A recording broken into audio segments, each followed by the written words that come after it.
Welcome to the Old Time Radio Superman Show. From Boise, Idaho, this is your host, Adam Graham. If you have a comment, email it to me, adam@adamsweb.us. If you're enjoying the program, cast your vote for the show on Podcast Alley. Well, I've talked about Tales of the Dim Night, currently set for release on November 22nd. The sample ebook containing the first 4 chapters is available for download. You can go to our website and click through to smashboards.com, and you can download it for your Kindle, your iPad, your Sony reader, or just on your computer or read it online. We expect to get those into stores within the next few weeks, the appropriate online stores for people to download this free preview. But last time we left our story, we had a pretty interesting beginning of The Mechanical Man. So let's go ahead and we'll listen to Part 2 and Part 3 and see if the Yellow Mask actually gets to blow up the Daily Planet. Presenting the transcription feature, Superman. Look, up in the sky. It's a bird. It's a plane. It's Superman. Yes, it's Superman, strange visitor from the planet Krypton, who came to Earth with powers and abilities far beyond those of mortal men. Superman, who can leap tall buildings at a single bound, race a speeding bullet to its target, bend steel in his bare hands, and who, disguised as Clark Kent, mild-mannered reporter for a great metropolitan newspaper, fights a never-ending battle for truth and justice. And now to our story. When the Yellow Mask, notorious international criminal, escaped from prison, Clark Kent and editor Perry White knew there'd be trouble, for it was Kent who had put the mask behind bars.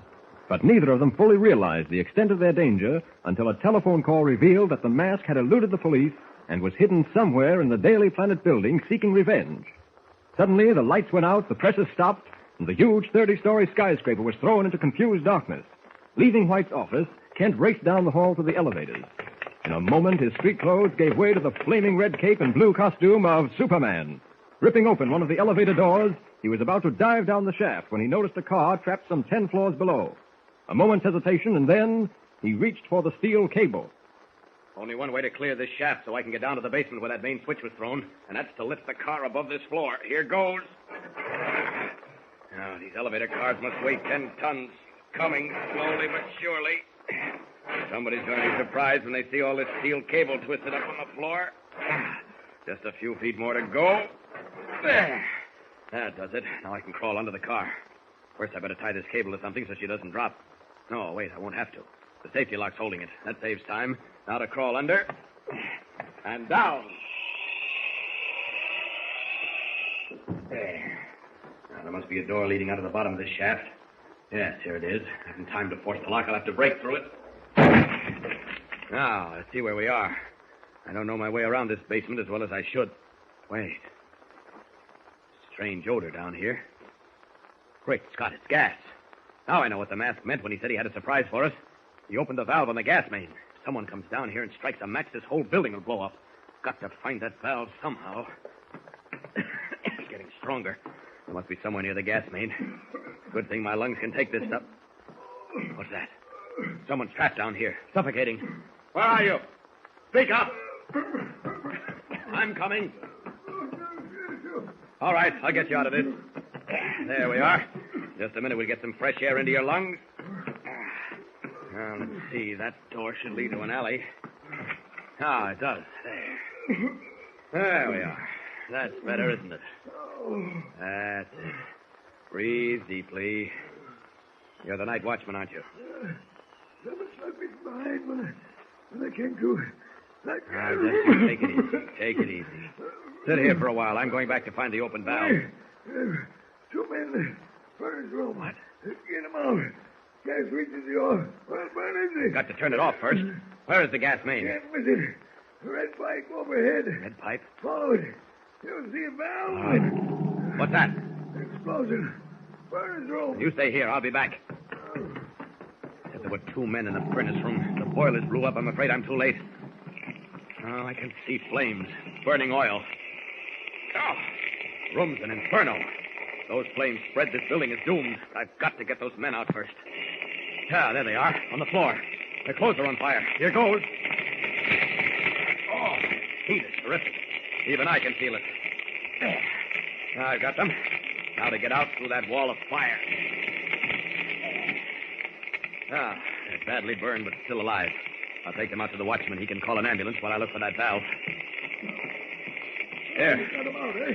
Are they dead? No, but they need medical attention. Get an ambulance or a doctor right away. I've got to shut off that gas. Don't go in there again. I'll blow up in a minute. I'll be all right. Mister, you're crazy. You can blow sky. Hey, mister. Red pipe overhead. See now. Yes, there it is. Now he said to follow it. Follow it. Valve must be near the furnace room. Another gas pocket went up. Wait. I hear hissing. That must be the valve. It is. Oh, gas is pouring out. Must turn this way to the right. Yes. That does it. There, it's off. Now to try and put out that blaze in the furnace room. Uh-oh. Sounds like fire engines. They'll be able to take care of this with a few small extinguishers. Now I've got to find Terry White.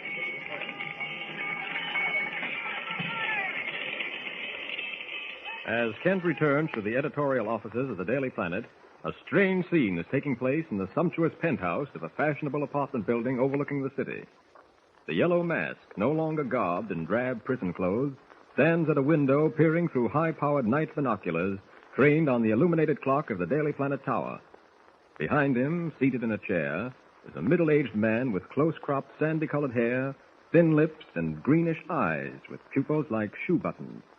He frowns impatiently, flicks the ashes of his cigarette into a silver tray, and then speaks. You're wasting your time staring out of that window, Herr. Why do you bother with such inconsequential things? Have you never heard of revenge, Heller? I should like you to remember that I risked everything to effect your release from prison. It was not done so you could waste your time and energies with unimportant people. You agreed to devote all your efforts to the cause. Is that not true? For some reason or other, my pretty little scheme to blow the planet building sky high missed fire. It's still there. Well, some other time. Now, what were you saying, Heller? Simply that I will require your undivided attention. I did not risk everything so that you might revenge yourself on a stupid newspaperman. He's far from stupid. You don't know Kent. What was that name? Kent. Clark Kent. The name has a familiar ring. Wait. Strauss. Ja. Bring to me the latest file of American officers. Ja, mein Freund. You haven't missed a trick, have you? Communicating phones, filing systems, every modern convenience. We cannot afford, as you say, to miss a trick. There is too much at stake. Thank you, Strauss. Now let us see. Here's a list of newly appointed Secret Service operatives. How did you get it? There are ways and means to get everything. All that it requires is time, money, and brains. The cause possesses all three. Here, let me read this list of names. Anderson, Adams, Black, Darrow, Frost, Houston, Long, McGuire. No, the name Kent is not here. Well, what makes you think he has anything to do with the Secret Service? He's a newspaper reporter. I seem to remember it, and my memory never fails me. Wait, here's a special notation. I knew I was right. Listen. Appointed as operative at large under sealed orders, Clark Kent.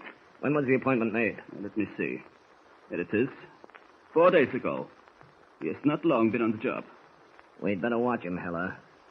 He's dangerous. Don't worry. They are all watched. They're all dangerous. But now let us discuss business. You know, of course, why we require your services. Yes. You think I'm valuable. That and more. We are aware of the existence in this country of an amazing invention. A steel Frankenstein. A robot made of metal known as the Mechanical Man. This is all news to me. You seem to forget I've been behind bars for 2 years. No matter. This Mechanical Man exists. We have seen it. We have offered a fabulous sum, not only for the model, but was the design. Our offers have been refused. We must have the steel monster and many like him. Why? I shall tell you why. Because it is our job to instill fear. Out of fear will come panic, and out of panic will come weakness. That is the formula of our success. This mechanical man, how does it work? Almost with human instinct. Controlled by special radio, it can fly like an airship, walk upright like a man, and spread destructions on all sides. It is 10 feet tall, a giant fashioned of steel plates on the maze of wire. Picture it, mynheer. You press a button, turn a switch, and this steel giant hurtles through the air in any direction you may choose. A shipyard, perhaps, where the incendiary bombs he carries in his massive hands will consume everything in flames. A munitions factory, you say? One stick of dynamite, and it is enough. But there is something else. The fear of which I spoke. Yes? Imagine, if you can, this towering monster lumbering through the streets of a big city. Children will scream, women will faint, and strong men will seek shelter. Where is this mechanical man? Why hasn't this government taken it over? Why? Because they are fools. The use of this monster they regard as inhuman. It is not honorable. In war, there is no honor. But we will take advantage of this stupidity. You will go to the man who has created this steel weapon as a representative of the American government. You will have all the credentials. When do I start? In the morning. It's midnight. You best retire. There's important work to be done tomorrow. We cannot fail. Pilot.